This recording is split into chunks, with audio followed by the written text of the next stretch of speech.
நீங்கள் கேட்டுக்கொண்டு இருப்பது கனேடிய தமிழ் காதிலே ஒழிப்பது ஒரு கவிதை.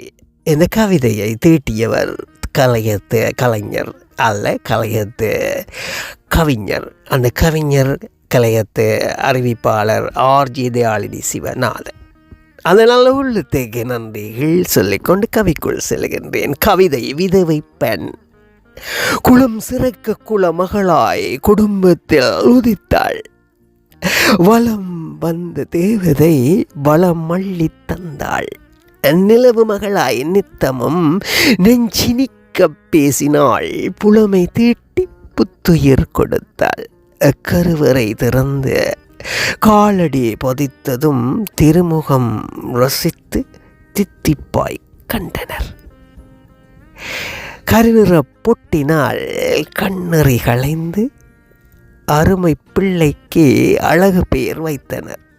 பூவோடும் புட்டோடும் புதுமகளாய் அலங்கரித்த உயிரோடும் உறவோடும் ஒன்றாய் கூடி பாரங்க பொண்ணுக்கு பரிசம் போட்டு சீரோடு வாழ வைத்து சிறப்பு கண்டனர். குலமகள் என்று குலைந்து நிற்பதேன், வலம் வந்த மங்கை அவள் வலுவிழந்து நிற்பதேன், மலர் மாலை சூடியவள் மலராய் வாடியதேன், துலங்கிடும் குங்குமம் தூக்கி எறிந்தது ஏன், விதவை என்ற முத்திரையும் விழிகளால் ஒதுக்குவதும் மதச்சடங்கு தன்னிலே மறைந்து நிற்பதுவும் எதற்காக பெண்ணிற்கே ஏராளம் தண்டனைகள், இதயமும் கனத்திட இருட்டிலே வாழ்வதேன், நெற்றி பொட்டிலந்தாள் நேர்முகம் காண மறுத்தாள், சுற்றியிருந்தோர் முன்னே சுதந்திரமின்றி தவித்தாள், வற்றிய குளத்து மீனாய் வாடி துடித்தாள்.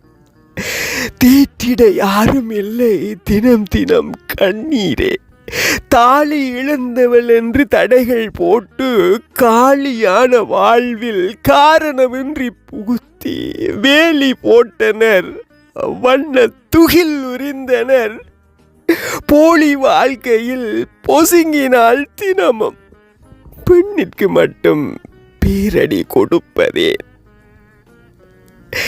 கண்ணை கட்டி கண்ணீரில் குளிப்பதேன், எண்ணங்கள் யாவும் இடிந்து போவதேன், வெண்ணிலவாய் ஒளிர்ந்தவள் வெறுமையாய் தவிப்பது ஏன்.